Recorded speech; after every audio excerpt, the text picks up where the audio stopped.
안녕하십니까? 안녕하세요. 오늘도 반갑습니다. 오늘도 하나님의 말씀을 사모하여 정말 열심히 공부하고 깨닫기 위하여 오신 여러분들에게 여러분들이 계획한 만큼 하나님의 복을 경험하게 되시기를 바랍니다. 우리 새신자 교리반은 차고 넘쳐서 너무너무 행복합니다. 여러분들의 행복한 미소가 오늘 하나님께 영광 돌리시는 그러한 삶이 되기를 바랍니다. 자, 우리가 그동안 공부한 것을 조금 정리한다고 하게 되면 예수를 믿음으로 말미암아 우리는 구원받아요. 예수를 믿음으로 말미암아 구원받은 사람을 거듭난 백성이라고 말하고 하늘 백성이라고도 말합니다. 그렇죠? 그걸 그냥 또 줄여서 이야기한다고 하면 성도라고 이야기해요. 성도. 그러한 성도들의 삶은 이제 예수님을 믿음으로 구원받은 그 성도들의 삶은 예수님의 재림을 기다리는 사람들. 그래서 그 사람들을 이제 재림 성도라고 이야기하죠. 예수님의 재림을 기다리는 재림 성도들의 삶은 어떠해야 할까? 어떠해야 할까? 오늘 이제 그 내용을 지금 공부하고자 합니다. 로마서 12장 2절에 있는 말씀을 한번 봅시다. 같이 읽어봅시다. 시작. 너희는 이 세대를 본받지 말고 오직 마음을 새롭게 함으로 변화를 받아 하나님의 선하시고 기뻐하시고 온전하신 뜻이 무엇인지 분별하도록 하라. 예수 그리스도를 믿음으로 말미암아 거듭난 하늘 백성들의 삶은 이 세대를 본받는 그러한 삶을 살아야 할까요? 그러한 삶이 아니죠. 그렇기 때문에 하나님께서 우리에게 당부하시기를 오직 마음을 새롭게 함으로 변화를 받아 하나님의 선하시고 기뻐하시고 온전하신 뜻이 무엇인지 분별하도록 하라. 하나님의 뜻이 무엇인지 분별하도록 하라는 이야기는 하나님의 뜻대로 살라는 이야기예요. 그렇죠? 하나님의 뜻대로 살기 위하여 하나님의 뜻이 무엇인지 우리는 알아야 된다는 말씀이죠. 오늘은 그 문제를 살펴볼 것입니다. 예수님의 재림을 기다리는 하늘 백성은 자기 멋대로 사는 삶이 아니라 이 세대를 본받지 아니하고 하나님의 뜻대로 사는 삶을 산다.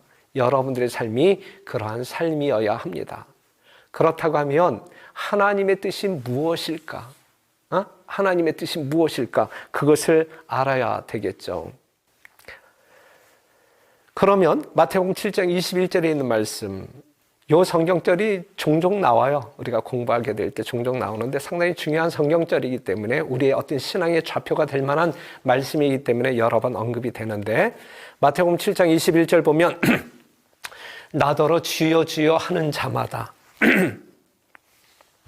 천국에 다 들어갈 것이 아니요 다만 하늘에 계신 내 아버지의 뜻대로 행하는 자라야 들어간다 그랬단 말이죠. 여기 하나님의 뜻이 나오죠. 그렇죠? 우리가 예수 믿는다고 공언한다고 해서 우리가 그리스도인의 모양을 가지고 있는다고 해서 교회를 그냥 들락날락 한다고 해서 구원받는 것이 아니라 어떠한 사람들이 구원받는다고요? 하늘에 계신 내 아버지의 뜻대로 하나님의 뜻대로 행하는 자가 구원받는다라고 이야기했단 말이죠. 하나님의 뜻이 무엇인지 아는 것은 매우 중요한 거예요. 그래야 행할 수 있기 때문에. 그런데 이제 22절에 있는 말씀을 보면 어떤 말씀이 나오냐면 그날에 많은 사람이 나더러 이르되 주여 주여 우리가 주의 이름으로 선지자 노릇하며 주의 이름으로 귀신을 쫓아내며 주의 이름으로 많은 권능을 행치 아니하였나이까. 여기 대단한 사람들이 나와요. 분명히 누구의 이름으로? 예수님의 이름으로 선지자 노릇했단 말이에요. 오늘날 정말 아주 주목받을 만한 이 종교 지도자로서의 삶을 살았단 말이죠. 그 다음에 예수님의 이름으로 귀신을 쫓아냈어요. 이 정신병자들을 온전하게 고치는 능력이 있었단 말이죠. 주의 이름으로 많은 권능을 행하였단 말이죠. 그렇죠? 암 환자도 안수기도 받으면 나음을 받을 수 있고 안진뱅이도 안수기도 이러한 일들을 행하여 대단한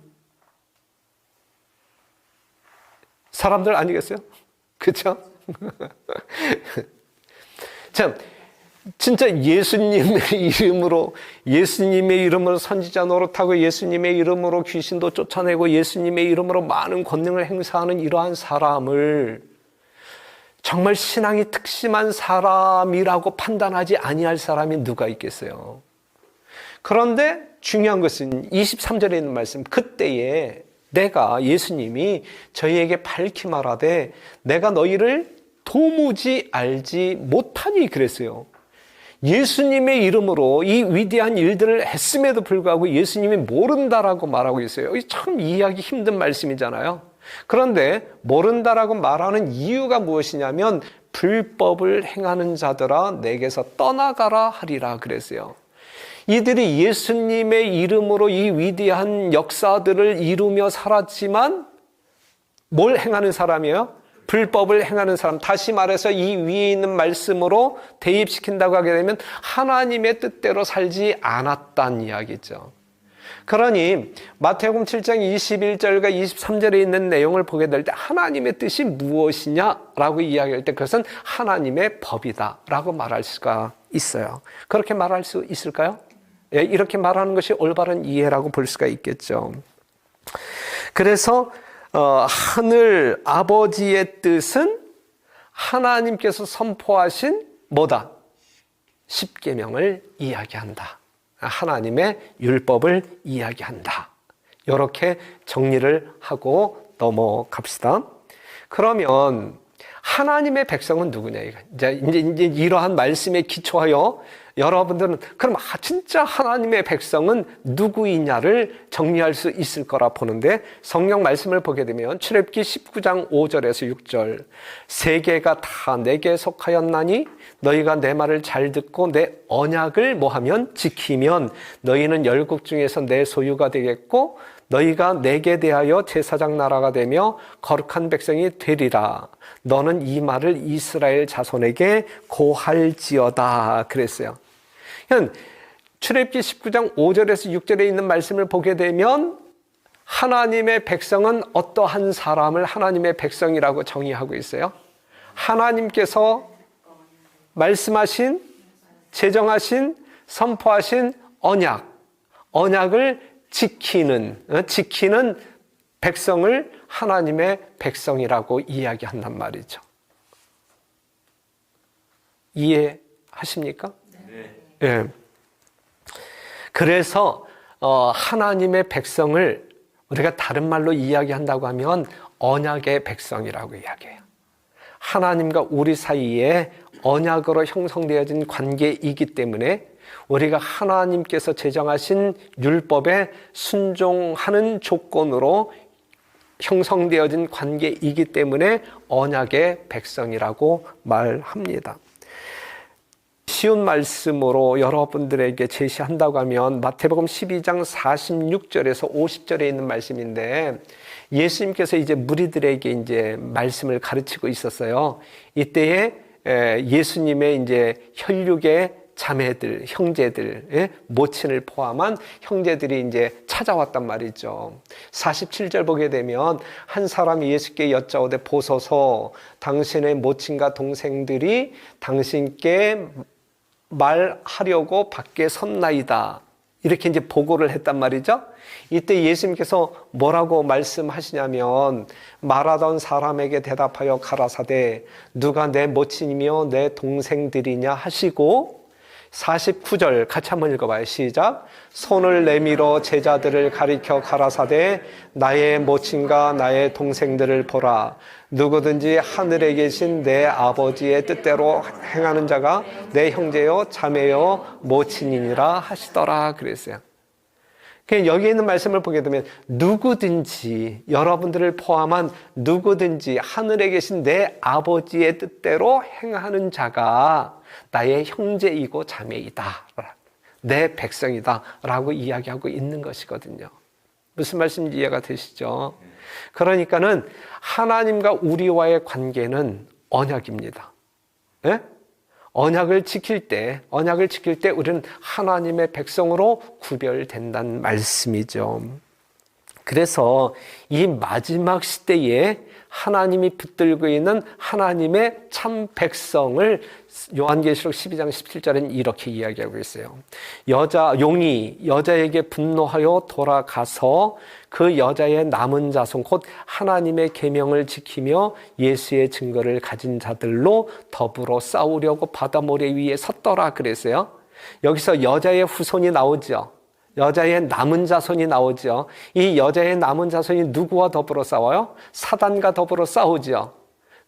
그 이야기는 여기서 말하고 있는 이 여자의 남은 자손이 사단의 백성이란 이야기예요? 아니면 하나님의 참 백성이란 이야기예요? 하나님의 참 백성이란 이야기죠. 그런데 왜 하나님의 참 백성의 특징이 뭐냐면 하나님의 계명을 뭐하며? 지키며. 하나님의 계명을 지키는 자가 하나님의 참 백성이다. 하나님의 뜻대로 사는 자가 하나님의 참 백성이다. 이렇게 말해주고 있는 거야. 이 성경적 가르침을 우리가 믿고 따를 때 우리는 정로에서 이탈하지 아니하고 올바른 길을 걸어갈 수 있다 이것이죠. 그렇다면 하나님의 뜻대로 행하는 자라야 들어갈 수 있다. 하나님의 뜻은 무엇이다? 하나님께서 제정하여 선포하신 십계명이다. 그렇기 때문에 하나님의 참 백성은 하나님의 율법을 지키며 사는 사람들이다.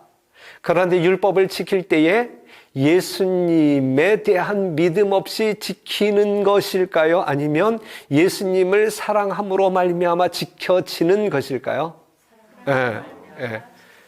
그렇기 때문에 우리가 하나님의 율법을 대하는 태도는 하나님의 백성이 되기 위하여 하나님의 율법을 지키는 것이 아니라 하나님의 백성 되었기 때문에 하나님의 백성으로서 지키는 것이다 라고 정리할 수 있어요.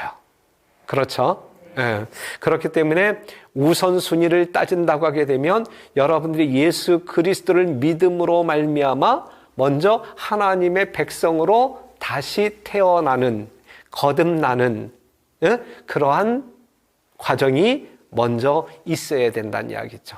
하늘 백성으로 태어난 사람들은 마땅히 하나님의 뜻대로 사는 사람들로 살아야 된다라고 하는 명확한 원리, 원칙이 성경 가운데에서 우리에게 말해주고 있는 것입니다. 그래서 오늘 이 시간에는 하나님의 계명은 지켜야 하느냐 이거지. 하나님의 계명은 지켜. 우리가 예수 그리스도를 믿음으로 말미암아 하늘 백성으로 거듭났는데 하나님의 백성된 우리가 하나님의 법을 지키는 것이 마땅할까? 안 지켜도 될까? 이것이거든요. 지켜야 된다는 이야기, 말아야 된다는 이야기예요. 하나님의 법은, 하나님의 계명은 지켜져야 된다라고 하는 사실을 강력하게 말씀드립니다. 그러면 우리가 지켜야 할 율법의 기능이 뭐냐 이거지. 예? 우리는 율법을 지켜야 되는데 그 율법이 가지고 있는 기능이 뭐냐? 이것을 좀 살펴보면 첫째, 야고보서 2장 12절 보게 되면 너희는 자유의 율법대로 심판받을 자처럼 말도 하고 행하기도 하라 그랬어요. 그러니까는 하나님의 율법은 심판의 표준이다. 심판의 기준이다. 율법에 근거하여 우리가 잘 살고 있는지 잘못 살고 있는지, 하나님의 뜻대로 살고 있는지 그렇지 않은지 이것을 판단하는 기준이 될 것이다. 율법에 근거하여, 하나님의 십계명에 근거하여 우리는 하늘에서 살 수 있는 백성으로, 그렇지 못할 백성으로 구별되어질 것이다. 심판받을 것이다 라고 하는 사실이죠. 또 다른 기능은 로마서 3장 20절에 있는 말씀, 그러므로 율법의 행위로 그의 앞에 의롭다 하심을 얻을 육체가 없나니 율법으로는 죄를 깨달음이라 그랬어요. 우리가 율법을 잘 지키면 구원받을 수 있다는 이야기예요, 없다는 이야기예요? 구원받을 수 없다는 이야기예요. 그렇죠? 이 율법의 기능은 뭐냐면 율법은 우리의 죄를 깨닫게 한다. 죄를 깨달은 사람은 다 구원받을 수 있나요? 아니죠. 죄를 깨달았기 때문에 이 죄를 제거할 수 있는 누구를 찾아가야 돼요? 예? 예수님을 찾아가야 돼. 그래서 예수님의 공로로 말미암아 우리가 죄 없이 함을 받을 때 구원받는 것이거든요.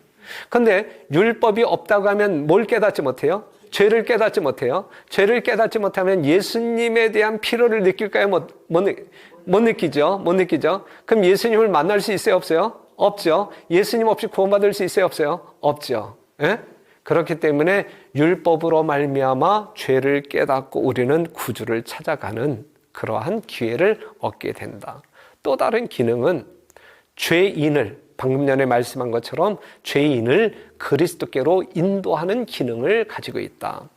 갈라디아서 3장 24절, 이같이 율법이 우리를 그리스도에게로 인도하는 몽학 선생이 되어 우리로 하여금 믿음으로 말미암아 의롭다함을 얻게 하려 함이라 그랬어요.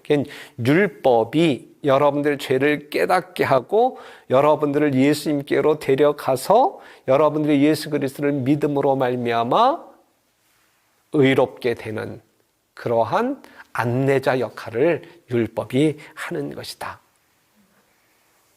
이러한 차원에서 율법이 중요합니까? 중요하지 않습니까? 매우 중요하다. 예수님께로 나아가는 일에 있어서 이 율법은 매우 중요하다. 매우 중요하다. 그러면 우리가 하나님의 율법을 순종해야 할까요? 순종하지 않아도 될까요? 순종하지 아니하는 율법은 의미가 없는 거예요. 그것은 그냥 죽은 거예요. 그렇죠, 죽은 거예요. 그래서 우리는 율법을 순종해야 되는데, 근데 순종해야 되는데 그 순종의 이유가 뭐냐 이거죠. 율법을 지키지 아니하면 하나님이 몽둥이로 우리를 그냥 후려칠 것이니까 두려워서 율법을 지켜야 할까? 예? 예. 그러한 이유로 율법을 지킨다고 하게 되면 그런 이유 때문에 우리가 예수님을 믿는 신앙을 한다고 하면 우리의 신앙생활에 행복이 있을까요? 없을까요? 참 행복하지 아니할까요? 예. 그러한 하나님과 더불어 영원히 사는 것이 천국이 될까요? 예, 그럴 수 없을 거예요. 그렇다고 하면 율법을 우리는 순종하는 자들인데 하늘 백성으로서 마땅히 하나님의 율법을 순종해야 되는데 율법을 순종하는 이유가 무엇이냐? 율법을 순종하는 동기, 예? 그 근거가 무엇이냐? 이것을 정리하는 것도 중요합니다. 첫째는 우리가 예수 그리스도의 보혈로 말미암아 구원받은 하늘 백성으로서 마땅한 본분이기 때문에 하나님의 율법을 지키는 것입니다.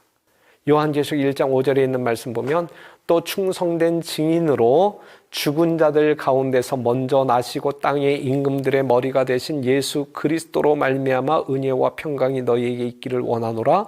우리를 사랑하사 그의 피로 우리 죄에서 우리를 해방하시고, 이게 이제 구원의 경로지요. 6절, 그 아버지 하나님을 위하여 우리를 나라와 제사장으로 삼으신 그에게 영광과 능력이 세세토록 있기를 원하노라. 아멘.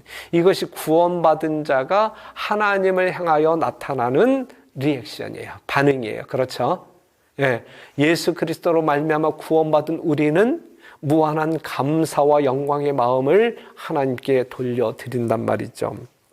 그런데 전도서 12장 13절, 일의 결국을 다 들었으니, 이러한 어떤 그 구원의 이치를 여러분들이 깨닫고 하나님의 백성이 되었으니 하나님을 경외하고 그 명령을 지킬지어다. 이것이 사람의 본분이다 그랬어요. 하나님을 아는 사람들은, 하나님의 품성을 아는 사람들은, 하나님의 사랑으로 말미암아 구원받은 우리들은 하나님을 경외할 수밖에 없는 마음을 소유하게 될 것이고, 그러한 마음으로 하나님의 명령을 지키게 될 것이고, 이것이 하늘 백성으로서의 마땅한 본분이다 라고 하는 그러한 사람으로 살게 된단 말이죠.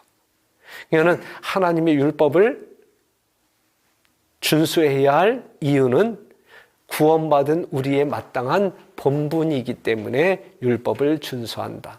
그러한 마음으로 하나님의 율법을 경외하며 지키는 여러분들이 되시기를 간절히 바랍니다.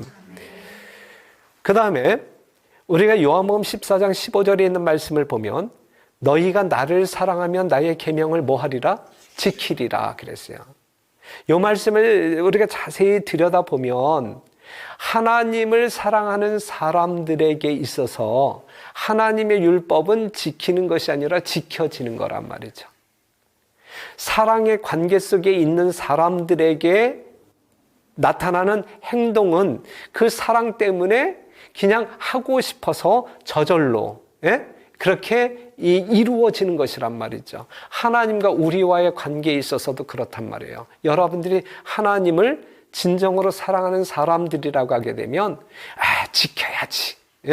지키지 아니하면 안 되는데 이게 아니라 그냥 지키고 싶어서, 그게 이제 사랑이니까 그냥 사랑하고 싶어서 지켜지는 것이 하나님의 율법이다.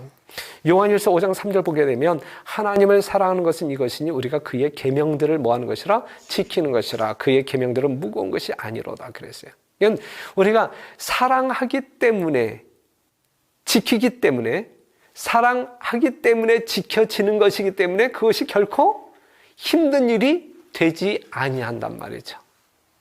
아시겠어요? 그러니까 우리가 진짜 예수님을 사랑하는 마음이 있다고 하면 하나님의 계명이 우리에게 무겁게 다가오는 것이 아니라 우리가 하고 싶어서, 지키고 싶어서 사랑하는 마음으로 지키는 것이 하나님의 율법이다 라고 하는 사실이죠. 그러한 사랑의 마음이 여러분들 심령 가운데 있으십니까? 하나님이 여러분들을 이처럼 사랑하시는데 여러분들의 심령 가운데도 그 하나님의 그 뭉클한 사랑으로 감동받으심으로 여러분들의 삶의 모든 내용들이 하나님께 순종하는 삶이 되기를 간절히 바랍니다. 그리고 우리가 율법을 준수하는 것 자체가 이것이 믿음의 표이기 때문에 그래요. 야고보서 2장 22절 보면 내가 보거니와 믿음이 그의 행함과 함께 일하고 행함으로 믿음이 온전케 되었느니라. 야고보서 2장 17절 이와 같이 행함이 없는 믿음은 그 자체가 죽은 것이라 그랬어요. 그냥 살아있는 믿음은 뭐 한다? 행동한다. 믿음은 움직여요. 그렇죠? 살아있는 믿음은 움직여요. 그것이 뭘로 나타나는 거예요? 순종으로 나타나는 거예요. 뭐에 대한 순종? 하나님의 뜻에 대한 순종으로 나타나는 거예요. 이해가 되시죠? 하지만 죽은 믿음은 움직이지 않아요. 모든 생명체가 말이죠. 모든 어떤 생물이 죽은 생명은 움직이지 않아요. 그렇죠?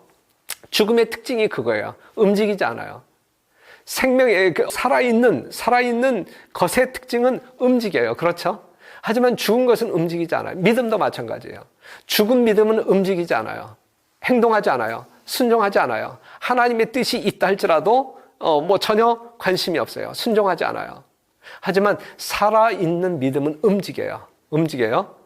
행한단 말이죠. 순종한단 말이죠. 그렇기 때문에 행하는 믿음이 있다고 하면, 살아있는 믿음이 있다고 하면 우리는 하나님의 율법에 뭐한다? 기쁨으로 순종한다. 이것이 진짜 믿음을 소유한 사람들의 참 모습이다 라고 하는 사실을 꼭 기억하시기를 바랍니다. 그러면 우리가 하나님의 계명을 어떻게 지킬까? 어떻게 지켜야 하나? 어떻게 지키나? 하나님의 계명을 우리는 지킬 수 있어요, 없어요? 가끔 이제 우리가 논쟁을 하지요. 야, 하나님의 법을 우리가 어떻게 지켜? 우리가 어떻게 완전하게 지킬 수 있어? 지킬 수 있어요, 없어요? 성경적인 대답은 있을 것 같아요. 그렇죠? 있을 것 같아요. 그런데 하나님의 법은 거듭나지 아니한 하늘 백성이 아닌 사람들이 지킬 수 있을까요, 없을까요? 하나님의 법은 누가 지키는 법이에요? 하나님의 백성들이 지키는 법이에요. 그렇기 때문에 하나님의 백성이 아닌 사람들은 지킬 수도 없고 지킬 이유도 없는 것이고, 그것이 로마서 8장 7절에 있는 말씀이에요. 육신의 생각은 하나님과 원수가 되나니 이는 하나님의 법에 굴복치 아니할 뿐 아니라 할 수도 없음이라 그랬어요. 이는 거듭나지 아니한 하늘 백성이 아닌 사람들은 하나님의 법을 지킬 수도 없고 지키려고 하지도 않고, 그런데 하나님의 백성으로 거듭난 사람들은 하나님의 법을 지킬 수 있어요, 없어요? 지킬 수 있다. 지킬 수 있다. 로마서 8장 4절 보면 육신을 쫓지 않고 그 영을 쫓아 행하는 우리에게, 즉 성령의 인도하심을 받는, 성령으로 거듭난, 그리하여 성령의 인도 속에 사는 사람들은 율법의 요구를 이루어지게 하려 하심이라 그랬어요. 육신을 쫓지 않고 그 영을, 성령을 쫓아 행하는 우리에게 율법의 요구는 이루어진다. 예수님이 이 땅에 생애하시면서 하나님의 온전한 법을 순종 지킬 수 있었던 것처럼 우리가 하나님의 거룩한 능력의 역사로 성령의 인도하심으로 우리는 율법의 요구를 이룰 수 있다 없다? 있다라고 하는 사실이죠. 빌립보서 4장 13절 내게 능력 주시는 자 안에서 내가 모든 것을 할 수 있느니라 그랬어요. 아시겠어요? 이거는 우리가 예수님을 모르는 사람들은 하나님의 율법을 지킬 수 없지만 하나님의 백성으로 거듭난 사람들은, 그리고 성령께 굴복하는 사람들은 그 성령의 이끌림을 받아 하나님의 율법을 지킬 수 있다 없다? 있다. 그래서 하나님을 믿고 사랑하는 사람만이 참되게 하나님의 율법을 찾고 지킬 수 있을 것입니다. 오늘 이 시간에는 우리가 어떠한 주제로 공부했어요?